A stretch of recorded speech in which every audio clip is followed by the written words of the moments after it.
magistratura. Está con nosotros Roberto Boico, abogado constitucionalista, así que con él vamos a conversar. ¿Te parece, Fer? ¿Cómo no?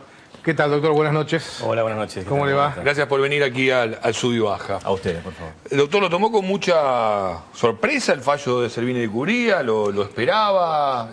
¿Cuál es la primera lectura que hace? Sí, sorpresa porque creo que es un fallo a contramano de la mayor participación popular en el ámbito de un órgano político que es el Consejo de la Magistratura. De la justicia podía prever, digamos, dos vertientes muy distintas, o la convalidación de la constitucionalidad o no. Respecto de la jueza Servini de Cubría, no tenía mucha expectativa que convalidase constitucionalmente la norma. ¿Por qué?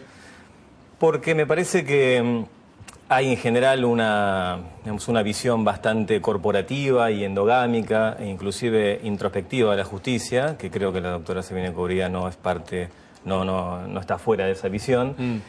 Y inclusive cuando uno lee los fundamentos del fallo se da cuenta cuál es la visión política que también tiene la magistrada. ¿En qué punto, por ejemplo? Y hay tres puntos fundamentales que trata el fallo. Uno, la cuestión popular, la participación popular. Sí, la representación, el equilibrio y el voto popular.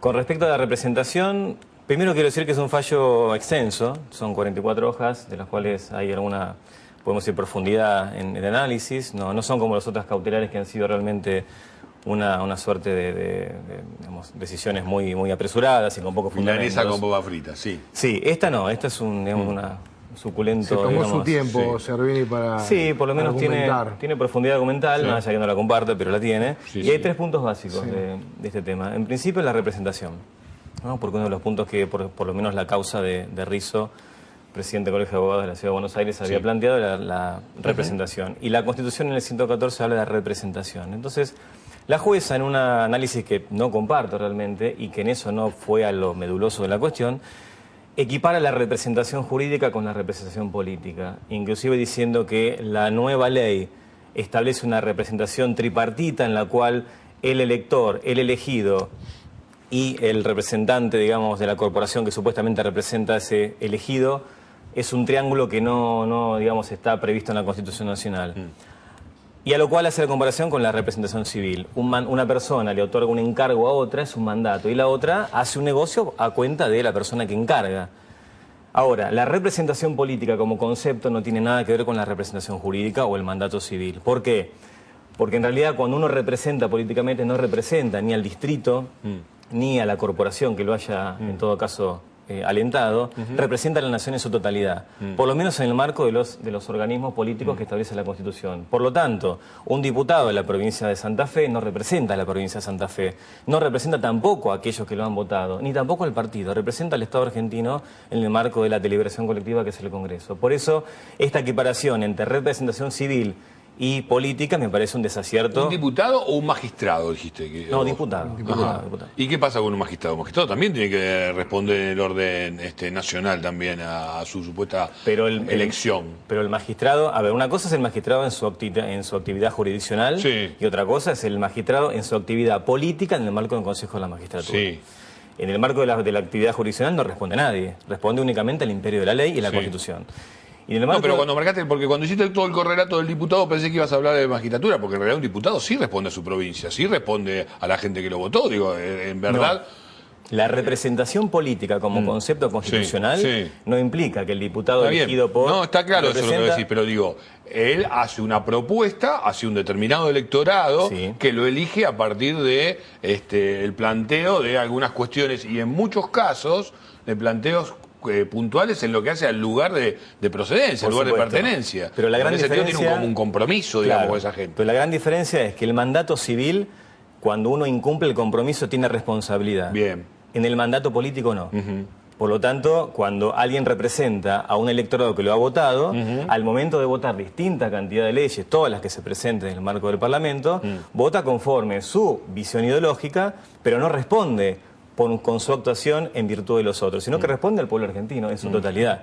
Esa es la diferencia. Es como que va por el tema ahí es donde hace un poquito de ruido, el tema de que la propuesta es partidaria para que ocupe ese rol. Claro, o sea, pero de alguna manera uno puede inferir de que termine teniendo un compromiso con esa fuerza que fue lo que lo lanzó a que ocupe ese espacio. Pero es un compromiso débil, porque inclusive en algunos aspectos donde se ha transversalizado las votaciones, por ejemplo, en el tema del matrimonio igualitario o algunas cuestiones donde aparecería más comprometida la visión personal y ética de la persona, del parlamentario, que respecto de lo que dice el partido, ahí claramente se ha visto que uno vota conforme a su propia, digamos, visión del aspecto que tiene que votar y no responde en términos jurídicos respecto de aquello que más, le sería mandan. bueno que ocurriera mucho más eso, te diría. Bueno, eso es otra cosa, claro. Pues hay sistemas constitucionales que prevén de alguna manera la responsabilidad, se llama representación imperativa, que en nuestra Constitución no está. Yo quería, doctor, volver un poquito a Servini de Cubría. Sí. ¿Usted cree que ella actuó absolutamente de motus propio o a lo mejor ya esto lo conversó con alguien de la Corte Suprema? Porque ahora viene el presaltum, Sí. ¿no? Lo que sigue es eso. ¿Usted cree que, o qué le dice su olfato, su experiencia? ¿Actuó sola en esto o habrá sido algo conversado previamente? Yo creo que decir que fue conversado implicaría denigrar la actividad de la magistrada. Por lo tanto, esto yo no lo podría decir, más allá de que uno pueda pensar o no, esta situación. Yo creo que ha sido una convicción personal. Porque acuérdese que empezamos hablando de la corporación judicial. No, también. por supuesto. Entonces, La si uno corporación, entiende sí, que actúan en forma corpórea, como ¿no? cuerpo. Claro. Pero el cuerpo, a ver, la actividad de la idea de corporación implica una suerte de movimiento sincronizado donde hay una cabeza y distintos miembros que Ahí actúan. está, justamente. Claro. Pero yo en este caso no creo que la jueza haya obrado conforme a una directiva propuesta Lo por que la... sí es verdad, digo, que si hay un despacho con características políticas, un despacho judicial, digo, Sí. con características políticas, yo te diría incluso históricos en nuestro país, no sé si hay... No quiero, digo, porque obviamente después alguien me lo puede negar y uno no tiene pruebas, pero me parece que cualquier político que haya ocupado desde la democracia para acá algún cargo importante, ¿no? Ha pasado cerca del despacho de María Servini de Cubría. Totalmente, sí, sí. O sea, sí. en ese sentido creo que... Creo que es el jugador más importante de la Argentina. Si no ahí quiere. vamos. Sí, sí, Ahí vamos. sí, sí. Entonces, por ahí no le hace falta tampoco por ahí levantar el teléfono No, sobre no. este fallo puntual, ¿no? Ya infiere rápidamente Hace su Yo creo lectura. que- cuál es la baraja que tiene que jugar en Sí. este juego. En ese yo digamos, no, claro, obviamente. Pero yo creo que hay pertenencias conceptuales, ideológicas. Me parece que cuando hablamos de corporación decimos un grupo de gente que está homogeneizada respecto de una visión de justicia.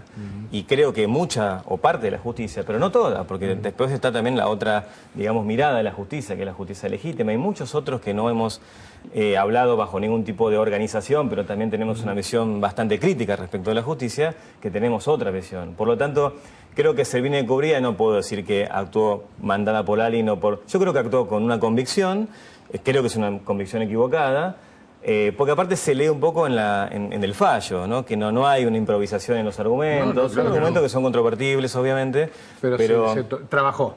se trabajó y bueno, con una mirada a la justicia que no es la que compartimos. Claro. Y también quería decir dos cositas más respecto de otras cuestiones que también tienen que ver con el fallo, si me permiten. Sí, por supuesto. Una tiene que ver con el llamado equilibrio, ¿no? Entonces, la representación, por un lado, con esta equiparación entre mandato civil y político. Cualquier libro de filosofía política y derecho político hace la distinción entre representación política y jurídica. Esto lo sabemos todos los que estamos en la materia. Segundo punto, equilibrio. La composición del Consejo de la Magistratura está integrada por distintos universos de personas. Los políticos, los técnicos y los académicos. En la anterior conformación de 13 miembros, conforme a la reforma del 2006, estaba integrada por 6 parlamentarios, 3 senadores, 3 diputados, 3 jueces, 2 abogados y un representante de la academia y uno del Poder Ejecutivo. Ahora, si eso es el equilibrio, bueno, puede ser una forma de Yo equilibrar. creo que el ingrediente por ahí, digo, para intentar Sí. entender el fallo, digo, no me voy a poner a defender el fallo, digo, pero No, ni tampoco a interpretar a la doctora, pero digo, por ahí el ingrediente que juega en todo esto, que es verdad, rompe con mucha, digamos, de los preceptos que uno tiene, es el tema de la elección, digamos. El tema de que ahora va a ser por una elección Sí. del Poder Judicial. Ese es el tercer punto de análisis. Que ahí es donde está el tema, a veces que desde donde el fallo, digamos, involucra otras cuestiones que ya están dadas, pero que, según entiende, digamos, la postura de las cosas, se modificarían. Sí, quiero terminar con el tema Sí. del equilibrio porque, a ver, la nueva composición estaría integrada por 6 integrantes del Parlamento, 3 y 3 se mantiene, 6 integrantes de los técnicos del derecho, 3 abogados, 3 jueces y 6 representantes o 6 integrantes de la academia de alto reconocimiento, pero no que provengan exclusivamente del derecho, y uno del Poder Ejecutivo. 6, 6 y 6 y 1. Yo me pregunto, ¿eso es equilibrio? Yo creo que sí, porque en definitiva la interpretación constitucional de qué es el equilibrio no puede ser sometida a una cuestión meramente aritmética. Entonces yo creo que la jueza lo que ha entendido a su criterio, que es respetable, pero no es el criterio de la voluntad popular exhibida en el marco del Congreso Nacional. Este es el problema. Entonces, el equilibrio es una cuestión discutible, pero quien decide cuál es el equilibrio, en tanto no haya una lesión ostensible y evidente de la Constitución, es el pueblo argentino, en el lugar donde debe decidir lo que es el Congreso. Y allí lo decidió. ¿Y es para interpretar la cuestión de si esto anula o no la elección? ¿O la elección se hace igual? No, ahora sí, vamos a seguir. Y lo último, con respecto al voto popular, tiene que ver con la jueza hace una suerte de comparación con el derecho internacional, ¿no? Respecto a los países donde se exhibe a un tipo de elección popular. No lo hay, salvo elección directa de jueces en Suiza y en Bolivia, pero no son, comparaciones relevantes. Pero la Constitución en ningún tramo de la misma, y menos aún en el 114, dice que no. Y es más, otros artículos, el 1, el 22, el 37, el 38, 21 del Pacto de San José de Costa Rica y el 25 del Pacto Internacional de Derechos Económicos y Sociales, civiles y políticos, establece el derecho de las personas a elegir y ser elegidos. Entonces, creo que frente a ese argumento no alcanza estas apreciaciones personales, pero que no pueden restringir y censurar la voluntad popular. La pregunta es, ¿qué puede tomar, la Corte Suprema de Justicia frente a esta situación? Frente a esta resolución, creo que hoy ya se habrá presentado dos escritos distintos. Una apelación, que es lo que hay que hacer para intentar que la instancia superior resuelva, que es la Cámara Nacional Electoral, y por otro lado, al mismo tiempo, ante la Corte Suprema, el recurso de salto de instancia o per saltum, que habilitaría una intervención directa de la Corte, siempre y cuando la Corte discrecionalmente entienda que se dan los requisitos para actuar. Yo creo que se dan los requisitos por el tiempo que requiere una decisión pronta, porque hablemos del 22 de junio vencen las... Ayer vencieron la presentación de las alianzas y el 22 vencen las personas que conforman. Por lo tanto, en ese sentido hay una premura. Ahora, la apelación de la sentencia de la jueza Sermina de Cubría en el marco de un amparo, conforme al artículo 15 del reglamento de amparo, establece un efecto suspensivo. Entonces, con esta situación no se votaría. Con una apelación, salvo que la jueza disponga que es con efecto devolutivo, tendría que fundarlo en todo caso, pero en principio cualquier amparo en esta naturaleza, salvo cuestiones que tengan que ver con la vida y son muy, muy específicas, la apelación tendría efecto suspensivo, se mantiene la vigencia de la ley, hasta tanto obviamente haya un pronunciamiento definitivo que haga cosa juzgada. Lo definitivo no significa que haga cosa juzgada, significa la discusión sobre el fondo del asunto. El pronunciamiento de Servini es definitivo, pero no está firme. Así que hoy por hoy los partidos políticos deben presentar sus respectivas candidaturas en los momentos. Entonces sí, se vota. Sí. Hoy por hoy están las cosas, se vota. Este fallo no echa por tierra la votación. Salvo que quede firme. Salvo que quede firme. Y quien se va a encargar de eso es la Corte. Y la Corte en última instancia sí acepta el per saltum, lo haría en estos días. Si no, bueno, varios ministros de la Corte dijeron que trascendió ese. Como que la ley de medios iban a definir la posición ahora. Lo escuché a Aníbal decir que esto, para él interpretaba que anulaba la elección, pero bueno, se ve que hay diferentes interpretaciones, o no es interpretativo esto. No es una cuestión de derecho procesal y por supuesto no sé qué habrá dicho Aníbal Fernández con respecto a esto, pero a ver, frente a una resolución que puede ser apelada y es apelada, la apelación suspende los efectos. Lo mismo que habíamos discutido con el tema de la ley de medios, ¿se acuerdan? Y que cuál era la bandera del tema, ¿por qué no se aplica la ley de medios? Porque está suspendido los efectos por la apelación. Bueno, acá es lo mismo. Entonces, hoy por hoy no estaría. Ahora, si proliferan resoluciones en este mismo sentido, sea de la justicia electoral o de la justicia contenciosa administrativa, que aclaro que en este caso la competencia es electoral, no es contenciosa administrativa, porque todo lo que tenga que ver con elecciones nacionales, y en este caso, aunque, digamos, de rebote imponga o implique la supresión de la elección, es materia electoral que lo tiene que resolver la jueza, en este caso se viene cubierta porque es la jueza de Capital Federal, que entiende por el Distrito Único, que tiene justamente esta categoría de Consejo de la Magistratura. Todo lo demás para mí es incompetente. Este fallo resuelve el fondo, es apelado, creo que ya se ha apelado, y esa apelación suspende los efectos del fallo. ¿Son 25 entonces los cargos electivos que va a haber en el Consejo de la Magistratura? Se van a integrar con 25 miembros. 25 miembros, claro. Sumando los de la Academia, los de Derecho, los parlamentarios, uno del Ejecutivo. Sí. El tema es así, los que están quedan 13. Sí. Y se suman 3 jueces más, 3 abogados más y 6... O sea, eso da 25. Da 25. Y después, una vez que está conformado, vamos a hacer un poco de futurología. Ya está conformado el Consejo de la Magistratura porque se votó y están haciendo uso de sus cargos.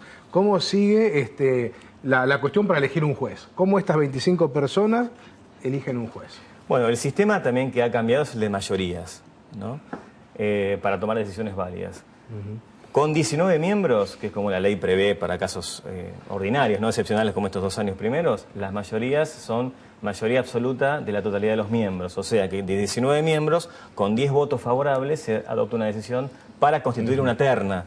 Las ternas provienen de exámenes. Primero una terna, sí, con los respectivos presentaciones habituales, ¿no? Es como un concurso. Es un concurso. Examen de antecedentes de oposición. Antecedentes, uno presenta los antecedentes, da un examen escrito, un examen oral, pasa una evaluación política por los consejeros y después se votan las ternas. Las ternas van al Poder Ejecutivo, el Ejecutivo son vinculantes, elige uno de los 3, pasa al Senado y el Senado brinda acuerdo o no. Son muchos pasos, está bueno. ¿Vos digamos. estás siguiendo alguna cuestión de aquellos que esgrimen una presión partidaria, digo, por la cantidad del número que sea? Sí, no, pero además porque digo, no es tan digamos, fácil apuntar a dedo a un juez, entonces, tiene que atravesar diferentes pero instancias. teniendo una representación de 10 sobre 25, no. Por 25 estaríamos en 13. Claro, bueno, por eso. Claro. Pero, digamos, se empezaría a dar una situación de discusión en menor número de lo que ocurre muchas veces en la Cámara de Diputados o en la Cámara de Senadores, ¿no? Debe haber también un reglamento interno en el tema del quórum y demás cuestiones, digo, ahí. ¿Eso está en el Consejo? Por eso digo, pero digo, está reglamentado ya y ahora va a tener modificaciones. De mi parte la última, y gracias por venir, realmente ha sido muy claro y creo que muy didáctico para aquel que quería entender un poco más de esto. El planteo, digamos, desde el punto de vista político, es que en realidad esto persigue alguna cuestión de construcción más de poder hacia el Poder Ejecutivo. ¿Cómo, digamos, tu posición frente a esta cuestión, cuál es? No, no es así. Y doy un ejemplo aritmético, ya que estamos con las matemáticas. Antes el sistema para elegir una terna era por 2/3 de los miembros presentes. Hablamos de 13 miembros. El quórum se da con 7. Miembros presentes, 2/3 son 5 miembros. Con 5 miembros había terna. Antes. Ahora habría con 10, de 19. Entonces no es cierto que se haya modificado la estructura aritmética a los efectos de favorecer a dedo la elección de ternas y también la acusación, que es otro de los grandes, digamos, temarios que tiene el Consejo de la Magistratura. Acusación, también pueden destituir a un juez. Exactamente. En realidad acusan y lo destituye un jury con mayoría que establece en la misma ley que establece cómo se hace el jury. Ahora, la verdad que no, porque yo creo que hay un argumento profundamente antidemocrático con esto, porque sostener que el que gana una elección, que tiene mayoría de votos, va a dominar digamos, un órgano político del Estado, es no entender cómo funciona la democracia. Entonces, ¿cuál es el sentido del Consejo de la Magistratura? Estos 2 grandes puntos, elegir y remover. Entonces, para elegir hace falta voluntades mayoritarias. Y las voluntades mayoritarias se construyen en una democracia en el marco del sistema representativo político. Eso es lo que se va a votar. Ahora, si gana una extracción política, cualquiera fuera de ella, y tiene mayoría, es la democracia. Te digo una cosa más, una fuerza que en este caso quede afuera. Después esto va a ser como el cheque, ¿viste? El impuesto al cheque. Todos estaban en contra cuando estaban en la oposición, pero cuando nadie lo abolió. pasa por el oficialismo lo utilizan. Esto va a pasar más o menos lo mismo, ¿no?